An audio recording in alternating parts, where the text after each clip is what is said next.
So let's say we want to add these decimals together. So let's say we want to add 25 cents plus another 25 cents.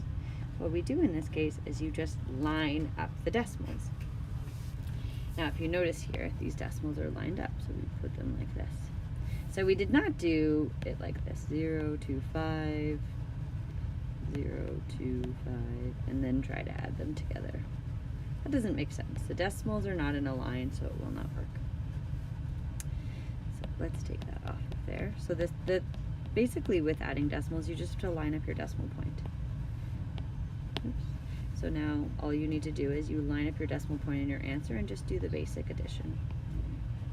Oops. 5 plus 5 is not 5. Let's undo that. 5 plus 5 is 10. Carry my 1. Got 5, and we put a 0 in the place right here. So that's all we need to do. Now let's say, for example, we wanted to add 25 cents to 10 cents. We line up our decimal here. We know that we can write 10 cents like this. You could also put a 0 here to mark the place. It just makes it a little bit easier.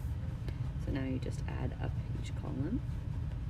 35 cents. We know that because if you add 25 and 10 cents, it gets 35 cents. Let's get all of this writing off of here.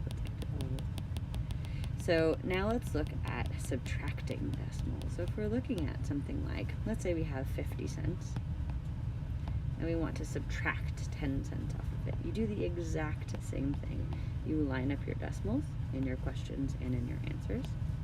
You line them up like this. You see this? They're all lined up. They should be, don't have to be exactly perfectly, but they should be in a line. I can line them up just to keep it easier, make it look nicer. So now you just add up all of your numbers as if it was a whole number. There you go. That's how you add and subtract decimals.